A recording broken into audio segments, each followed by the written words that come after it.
Imagine someone collapses in front of you. What would you do? My name is Kacee Arnold. I am training CPR, and I think CPR is an important task for most people to know.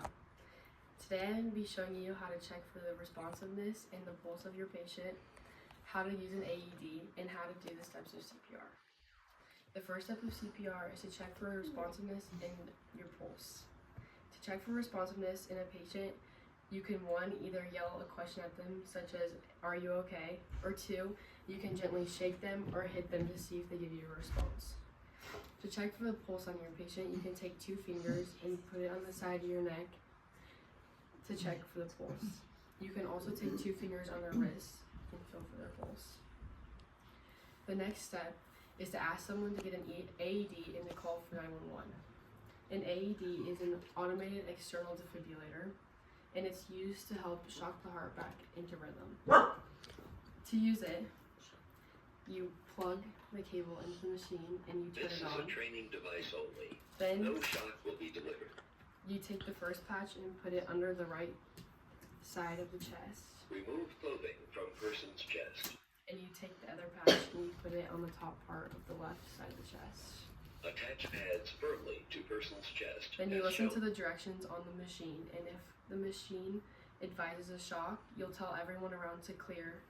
And then once everyone is cleared, you'll deliver the shock. After the shock is delivered, the machine will usually advise to continue CPR, and that's when you continue CPR.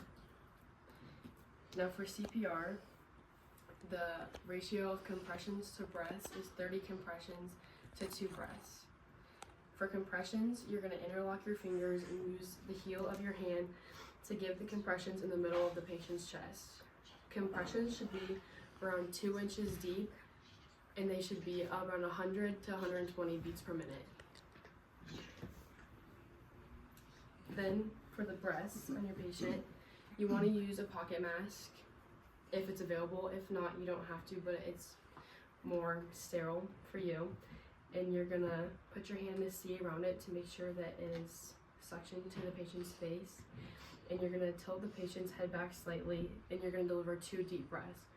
And while you're delivering the breaths, you want to watch the patient's chest to see if it rises. You don't want to take any more than 30 seconds between each set of compressions, because otherwise CPR won't be as effective. So for your compressions, you want to count out loud to make sure that you don't lose track of how many you're doing. 1, 2, 3, 4, 5, 6, 7, 8, 9, 10, 11, 12, 13, 14, 15, 16, 17, 18, 19, 20, 21, 22, 23, 24, 25, 26, 27, 28, 29, 30.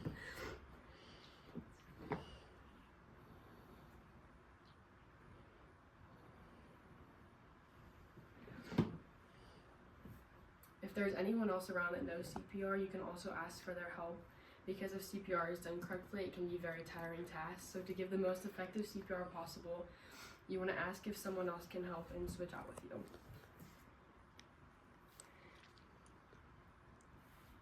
Doing CPR can be done effectively if you follow all the steps correctly. Remember to check for the responsiveness of your patient and for their pulse. Remember to use an AED and to follow all the steps that I gave you previously to do CPR. Now that you know how to do CPR, would you feel more comfortable doing it in an emergency?